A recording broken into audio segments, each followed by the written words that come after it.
अस्सलाम वालेकुम दोस्तों, मैं हूं काश अकरम। और आज एक ऐसी वीडियो जिसकी बहुत दिनों से या बहुत महीनों से कह लें फरमाइश आ रही थी कि सर्टिफिकाdo digital कैसे अप्लाई करते हैं। तो सबसे पहले मतलब ये जो प्रोसेस है इसका उसको एक्सप्लेन करने से पहले मैं आप लोगों को ये बता दूं, जिन लोगों को नहीं पता कि ये सर्टिफिकाdo digital क्या है। तो ये एक समझ लें आपकी रेसिडेंसी आपका कार्ड है जो कि डिजिटल तौर पे काम करता है। ऑनलाइन कोई भी काम अगर आपने अपने नाम पे करना हो तो आप बिल्कुल इसी तरह कर सकते हैं जिस तरह आप किसी भी ऑफिस में जा सकते हैं। इसके साथ नेशनलिटी अप्लाई करने के लिए ये लाजमी है, इसके अलावा आप खुद नहीं कर सकते।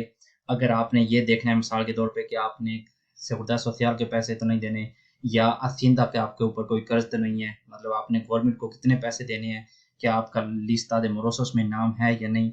तो इस तरह की चीज़ें अपने डॉक्टर का जो हिस्टोरियल क्लिनिक है, आज तक आपने जितने भी एनालिसिस वगैरह करवाए हैं या आपकी जो भी रिपोर्ट्स हैं वो सिस्टम सैनिटारियो में, वो सब आप ऑनलाइन खुद चेक कर सकते हैं।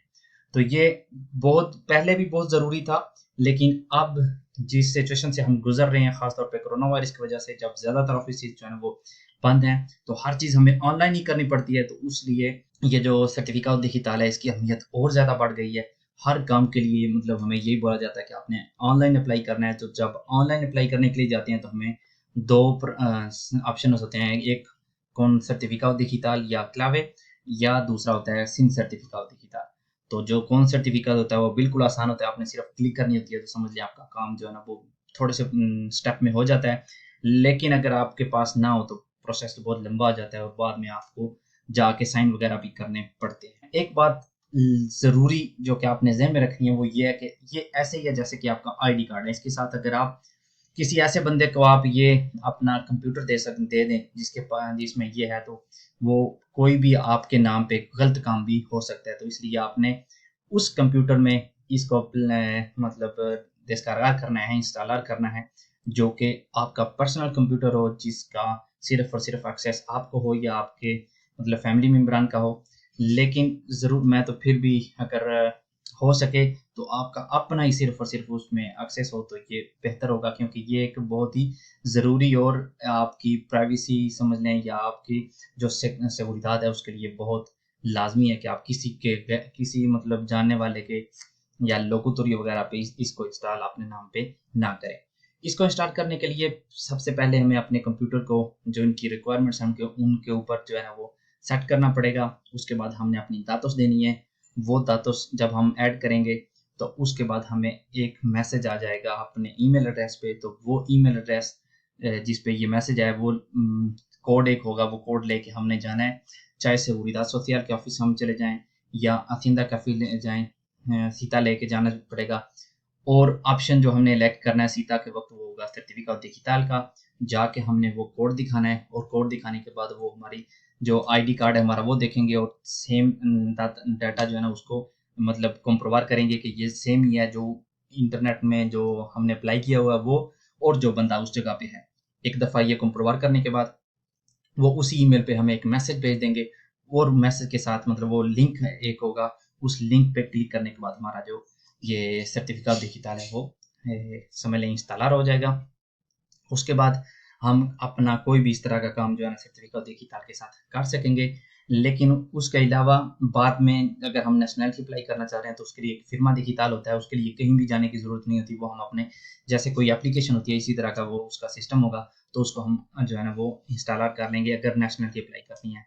तो फिर या कोई भी एडमिनिस्ट्रेशन के साथ काम है तो उसमें अगर साइन करने हैं तो उसके लिए भी वो फिर्मा डिजिटल की ज़रूरत होगी। तो वो आप जो है ना बिल्कुल वैसे ही जैसे कोई भी प्रोग्राम इंस्टॉल करते हैं उसको आप आसानी से इंस्टॉल कर लेंगे। तो आइए देखते हैं कि हम अपना डिजिटल सर्टिफिकेट जो है ना वो किस तरह अप्लाई कर सकते हैं। तो सबसे पहले हमने गूगल पे जाना है और उस पर हमने लिखना है FANAMAT, जो कि फैब्रिका दे मोनेदा y timbre। ये लिखने के बाद ये हमारा जो पेज खुल के आ जाएगी, उसमें हमने देखना है फैब्रिका नाcional de moneda y timbre। ये एक ऐसी मतलब वेबसाइट है या ऐसा अदारा है जो कि ये सर्टिफिकेट डिजिटल इशू करता है। तो इसके ऊपर हम जाएंगे। उसके बाद हम करेंगे सर्विसियोस। सर्विसियों के बाद हम करेंगे सर्टिफिकेट डिजिटल, सर्टिफिकेशन डिजिटल। तो इस जगह पे अगर आपने अपने आप के लिए लेना है, ठीक है, तो सिउदादानोस पे क्लिक करेंगे। अगर आपने किसी के लिए कोई काम करना है, किसी का आप रिप्रेजेंटेंट हैं, तो आपने इस जगह पे करना है। और अगर आप ये अपने वर्कर के लिए लेना चाहते हैं तो आप ये तीसरे वाले पे क्लिक करेंगे। तो क्योंकि मैं इस वक्त आपको बता रहा हूँ, अगर आपने अपने लिए लेना है, मिसाल के तौर पे आपने नेशनलिटी अप्लाई करनी है, तो उसके लिए सिदादान उस पर क्लिक करेंगे आप। और इस जगह पे हमने करना है ऑब्टेनेड सर्टिफिकादो सॉफ्टवेयर। इसके ऊपर हम क्लिक करेंगे तो हमारे सामने ये खुल के आ जाएगा ऑब्टेनेड सर्टिफिकादो सॉफ्टवेयर। सबसे पहले हमने क्या करना है, कॉन्फ़िगरेशन प्रीविया, जो मैंने आपको बताया पहले, अपना जो अपनी equipo है कंप्यूटर अपना, उसको इनकी रिक्वायरमेंट्स के मुताबिक करना है। उसके बाद सोलिसिtud vía internet de su certificado online अपना जो अभी हम करेंगे सर्टिफिकेट, उसको वो अप्लाई करेंगे। acreditación de la identidad en una oficina de registro, जो हमें कोड मिलेगा उसको लेके हमने किसी भी रजिस्ट्रो के ऑफिस जाना है। और अगर हमने देखना है कि हमारे नज़दीक तरीन कौन सा ऐसा ऑफिस है जिस दर जाके मैं अपनी इडेंटिदाद जो है ना वो कंप्रोवर करवा सकता हूँ, तो इस जगह पे हम क्लिक करेंगे। वो सारे ऑफिस खुल के सामने आ जाएंगे जो हमारे घर के नज़दीक हैं, क्योंकि वो पोस्टल कोड हमसे मांगेंगे।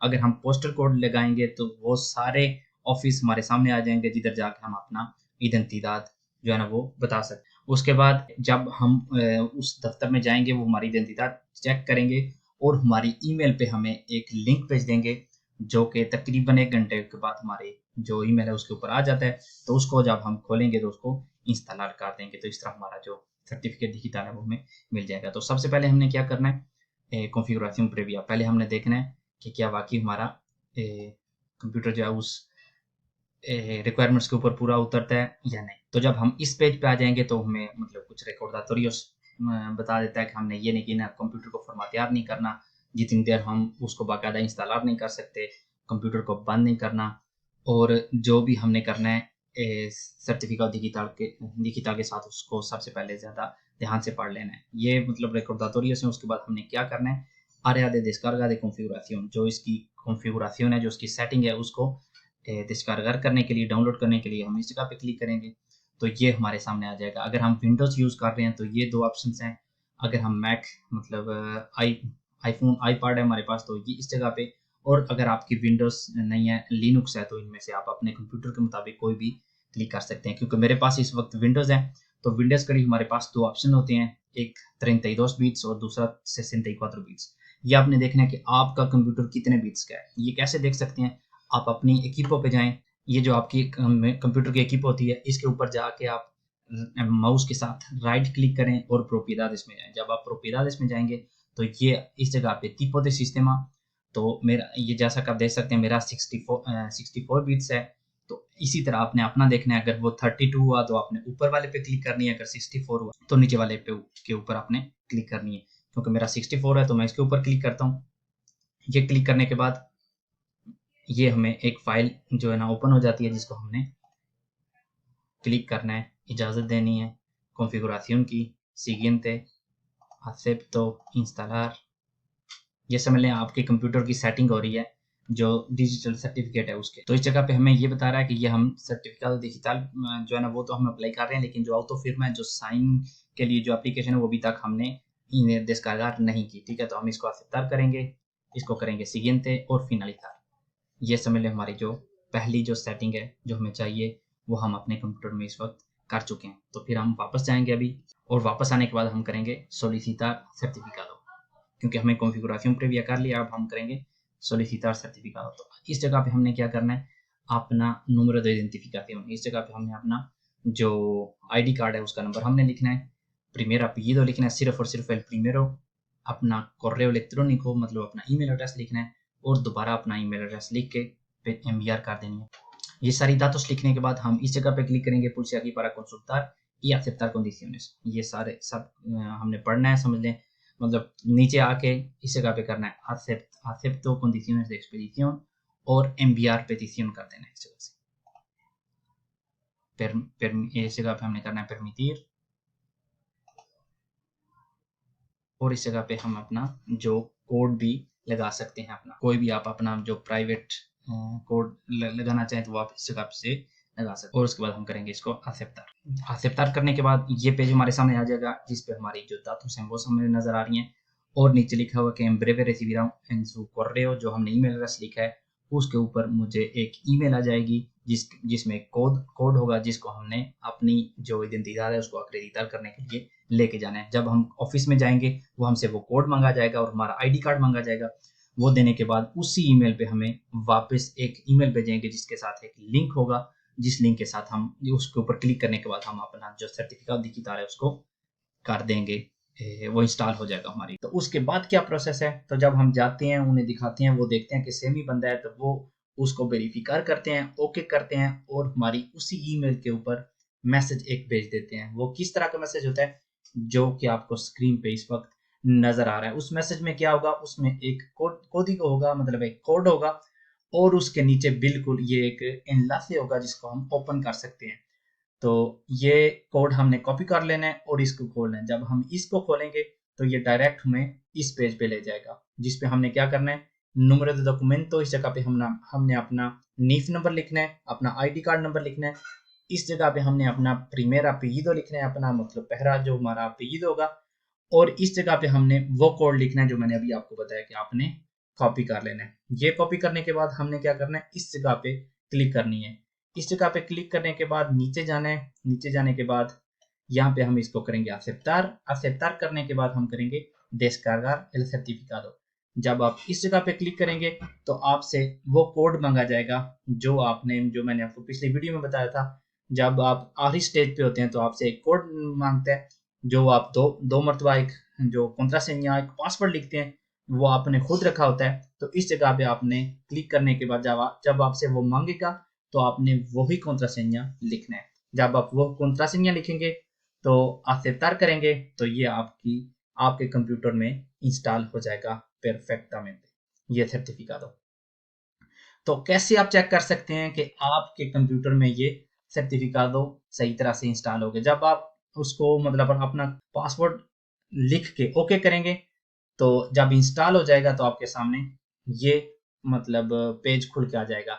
इसके ऊपर क्या लिखा हुआ है कि आपका जो सर्टिफिकेट है वो मतलब जो आपने दातों दी हैं वो अगर आप चेक करना चाहते हैं कि क्या आपके कंप्यूटर में ये सही तरह से इंस्टॉल हो गया है तो नहीं, तो आपने क्या करना है, अगर आप इंटरनेट एक्सप्लोरर इस्तेमाल कर रहे हैं तो आपने जाना है जो इंटरनेट एक्सप्लोरर में herramientas के साथ herramientas के बाद जाना है opciones de internet पे, contenido पे और उसके बाद certificados पे। जब आप certificados पे जाएंगे और उस जगह पे कोई सर्टिफिकादो होगा जो आपने इंस्टॉल किया हुआ है तो इसका मतलब है कि आपके कंप्यूटर में आपका सर्टिफिकादो सही तरह से इंस्टॉल हो गया है। तो अभी मैं आप लोगों के सामने जो है ना आपको अभी दिखाता हूँ कि क्या जो मैंने इस कंप्यूटर पे अभी इंस्टॉल किया है वो सही तरह से हो गया है या नहीं। तो ये हम अपने सारे पासवर्ड जो है ना वो सही करेंगे और देखते हैं कि वो सही तरह से इंस्टॉल हुआ है या नहीं। तो इसके लिए हमने इंटरनेट एक्सप्लोरर पे ये जो सेटिंग का निशान है इसके ऊपर क्लिक करनी है। क्लिक करने के बाद वो हमें कह रहा था कि हमने जाना है options de internet. Options de internet के बाद हमने जाना है कोंटेनिडो के बाद हमने क्या करना है, कोंटेनिडो के बाद हमने जाना है सर्टिफिकादोस पे। सर्टिफिकादोस इसके ऊपर क्लिक करेंगे और ये हमारे सामने ये सर्टिफिकातो आ गया है, ये जिसके नाम पे बना हुआ है और ये जो इसकी एक्सपायरी डेट है मतलब 3 सितंबर 2024 को ये एक्सपायर हो जाएगा। इसका क्या मतलब है कि ये हमारे कंप्यूटर में सही तरह से इंस्टॉल हो चुका है। तो उम्मीद करता हूँ कि इस वीडियो से आपको ये जो आखिरी स्टेप है वो भी करने में आसानी पेश आएगी और अगली वीडियो में इंशाल्लाह मैं आपको बताऊंगा कि आप एक मरतबा आपके पास सर्टिफिकेट डिजिटल आ गया तो किस तरह से आप nacionalidad अप्लाई कर सकते हैं या उसके साथ और जो आपके पास ऑप्शन हैं जो कर सकते हैं आप। तो अगली वीडियो तक ले दीजिए इजाज़त। अल्लाह हाफिज़।